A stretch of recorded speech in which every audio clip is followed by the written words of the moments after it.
Bienvenue dans le goût du savoir. Si tu aimes la vidéo, like et abonne-toi. En fait, il faut savoir que c'est pas du tout une catastrophe, hein, Juju, c'est qu'on a le plus grand prof du SVT du monde qui est avec nous chaque dimanche. Le problème, c'est que quand il est en direct, il a un petit peu de mal avec la pression et que du coup, parfois, il se plante. C'est le prof du direct. Et voilà, c'est ça le direct. Alors aujourd'hui, nous allons parler avec toi, Adrien, peut-être de tes problèmes de cheveux, puisque je crois qu'on va parler de gel. Tes cheveux ont une tenue sur Alice. Est-ce que tu mets du gel dans tes cheveux? C'est pas le même gel dont on va parler d'ailleurs, hein. Non, alors moi déjà je mets de la crème, mais on va pas parler de ce gel-là, Alex, on va parler de l'utilisation de gel alimentaire. Ça se rejoint un petit peu avec ce dont on parlait tout à l'heure. Annelise nous parlera tout à l'heure de cuisine également, et je me suis dit, tiens, si je me mettais à la cuisine pour parler de gélification. On va voir ce que c'est, on va parler de gelée, de flan, de cheesecake, de panna cotta, on va même en réaliser une ensemble. Alors, Annelise, il te fait de la concurrence. Hein. Attention, Annelise, hein. Je compte sur toi pour tout surveiller. Effectivement, tout ce que je viens de citer, la gélatine, terrine, le point commun, c'est l'aspect gélatineux. Et pour obtenir cet aspect gélatineux, bien souvent, on utilise de la gélatine d'origine animale, mais il est également possible d'utiliser ce qu'on appelle de l'agar-agar. L'agar-agar, c'est une substance qui est obtenue à partir de certaines espèces d'algues rouges qu'on peut retrouver assez facilement dans le commerce sous la forme de poudre, par exemple. Alors au Japon, l'agar-agar, il est utilisé en cuisine depuis des siècles. Il n'a pas vraiment de goût. Et pour comprendre du coup pourquoi est-ce qu'on l'utilise, on va réaliser une première recette, une première expérience. Je vous propose de réaliser une panna cotta vegan aux fruits rouges. Ah bon, on a hâte, écoute, on a hâte. Alors moi je connais pas trop la gare, mais je connais la gare à Gare du Nord et la gare à Gare de Lyon, mais ça n'a rien à voir. C'est une très mauvaise vanne. C'est pas tout à fait la même agar-agar. Non, on y va. Alors. Là, il s'agit donc d'une poudre issue d'algues rouges que j'ai mélangée dans une casserole avec un demi-litre d'huile de soja, un quart d'huile de coco. J'ai passé le tout à feu doux jusqu'à ce que ça frémisse un petit peu pendant quelques instants. Puis j'ai sorti ma casserole du feu, j'ai ajouté un petit peu de sirop d'agave et puis j'ai versé le tout dans des petites tasses que j'ai laissé le temps de la nuit au réfrégérateur. Ah oui, c'est vraiment donné du mal, Annelise, hein, t'as vu, hein? Il bosse, hein, quand même. Hein. Ouais, mais ça n'a pas l'air très bon avec l'huile. Non, alors attends, l'huile, j'ai pas mis d'huile encore, c'est pour une autre expérience. Hein. Ah, tout va bien. Ah, d'accord. Il n'y a pas d'huile là-dedans. Lait de soja, lait de coco, agar-agar et sirop d'agave. Et j'obtiens, regarde, une belle panna cotta avec un aspect gélatineux. Elle est à la fois ferme et fondante. Je vais la goûter quand même. Attention, hein, j'espère que c'est bon.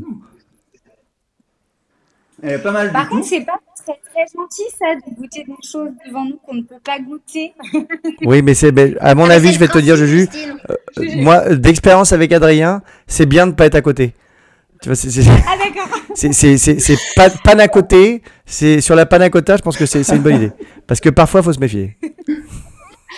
Alors regarde, Annelise me disait c'est pas très appétissant. Je rajoute un petit peu de purée de fruits rouges. Oui. Et j'obtiens une panna cotta qui, franchement, hein, est pas mal du tout. Ah, mais donc l'idée, c'était surtout de faire la gelée. C'est ça qui est intéressant. Pour comprendre effectivement à quoi sert l'agar-agar, je vais réaliser ce que l'on appelle une expérience témoin. C'est-à-dire exactement la même recette, mais sans l'agar-agar. Comme ça, on pourra comprendre ce que permettait l'agar-agar dans ma recette d'origine. Alors, c'est ce que j'ai fait. J'ai mélangé dans ma casserole un demi-litre de lait de soja, un quart de lait de coco. J'ai fait frémir le tout. J'ai pas ajouté d'agar-agar. J'ai sorti la casserole du feu. J'ai rajouté un petit peu de sirop d'agave. J'ai versé le tout dans une petite tasse qui a passé la nuit au réfrigérateur. Et si j'ajoute un petit peu de purée de c'est moins glam, c'est beaucoup moins appétissant. Hein. C'est moins glamour tout de suite. Mais c'est beaucoup moins appétissant. C'est déjà pas du tout gélatineux. Eh oui. Je Bon goûte. appétit, hein, si vous nous regardez à 11h du matin. C'est c'est pas pas mauvais, bon. hein. C'est pas mauvais. C'est pas du Mais tout une après, panna c'est cotta. végétal avec de la pâte de fruits rouges. Donc en vrai, c'est bon, mais ça n'a pas la texture, quoi. Exactement. Ça n'a pas la texture. Ce qui nous montre donc que l'agar-agar, c'est ce qui est à l'origine de l'aspect gélatineux de la panna cotta. En fait, l'agar-agar, après avoir été fondu, il forme en se refroidissant une gelée. L'agar-agar, il possède même un pouvoir gélifiant 8 fois supérieur à la gélatine d'origine animale. Ah bah donc un c'est mieux parce pouvoir qu'au moins, gélifiant parce que la assez, gélatine d'origine animale, ça vient des animaux, donc c'est pas terrible les pauvres. Oui, effectivement, je vous épargne les détails de la façon dont on obtient cette gélatine d'origine animale. Voilà, donc vaut mieux là, Moi, c'est je préfère végétal au moins. l'agar-agar. Exactement, extrait d'algues rouges. Et pour comprendre un petit peu comment cet agar-agar peut former en se refroidissant un gel, il faut savoir que l'agar-agar est constitué de 2 grands types de molécules qu'on appelle l'agarose et l'agaropectine. Ces molécules, elles forment de longues chaînes et ces longues chaînes faites de sucre, lorsque l'on chauffe le liquide contenant l'agar-agar, ces longues chaînes, elles seront libres dans le liquide, qu'il s'agisse d'eau ou qu'il s'agisse de lait, de soja, de coco, comme dans ma recette. En se refroidissant, par contre, ces longues chaînes d'agarose et d'agaropectine, elles vont se lier entre elles, s'enrouler entre elles et piéger du liquide.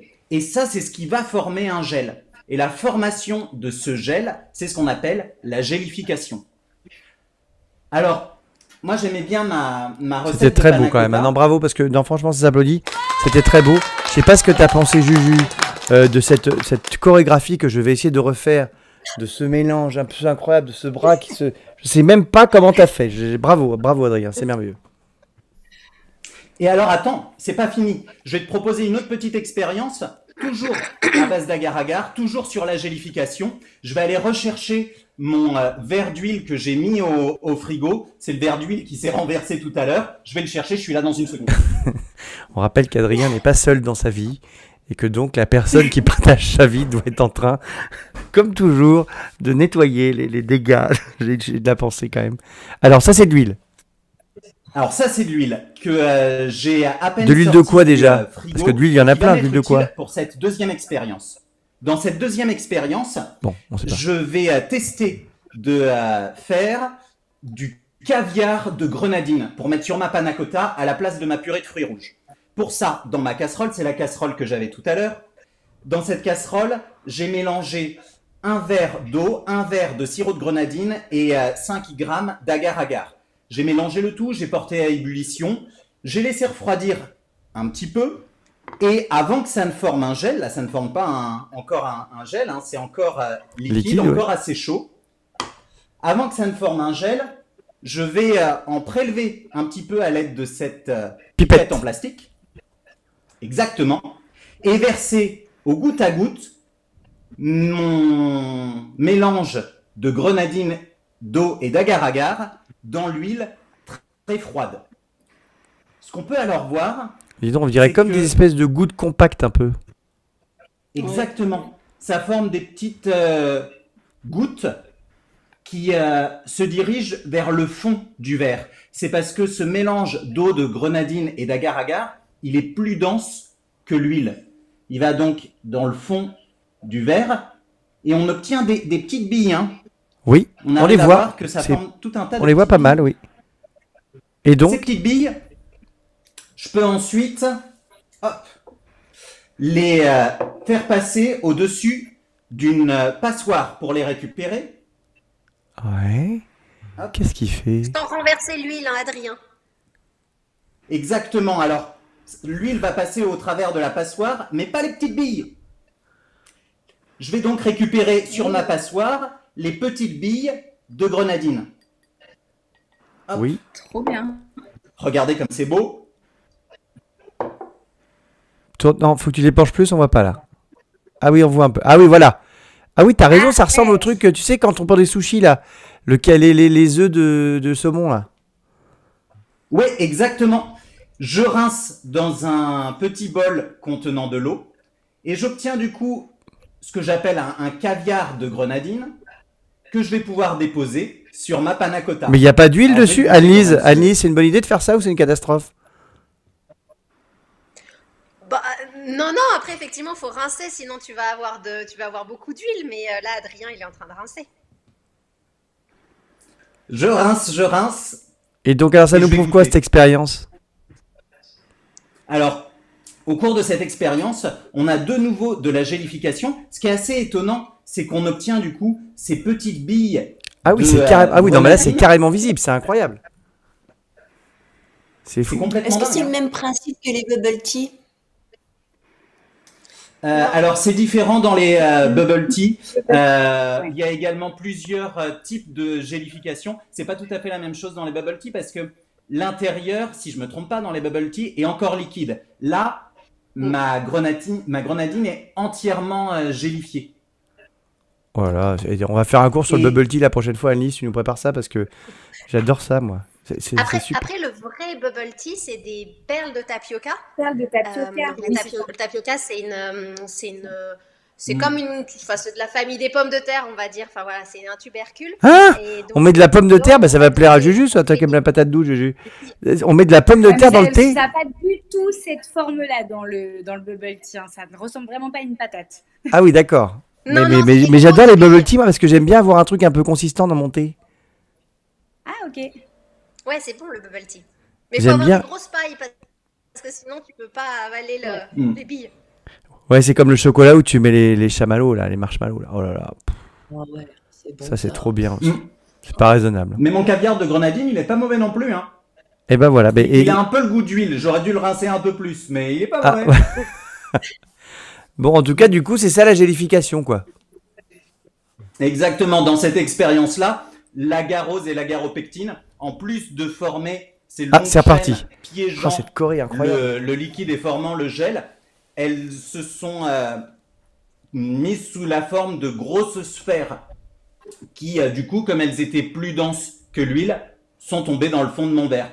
Alors, cet agar-agar, on l'utilise, on vient de le voir, en cuisine, mais le principe de la gélification et l'agar-agar est également utilisé dans tout un tas d'autres domaines, notamment en microbiologie, puisque l'agar-agar peut constituer la base d'un milieu nutritif qu'on va pouvoir Ouais. couler sur des boîtes de pétri pour faire des cultures bactériennes ou de champignons, par exemple. C'est ce que j'ai fait ici, avec de l'agar-agar mélangé à du colorant alimentaire. C'est très beau. Juju, elle est trop contente. Elle a l'impression de retourner à l'école en cours de SVT. Mais, non, mais c'est ce que j'allais dire. Ça me rappelle trop de souvenirs.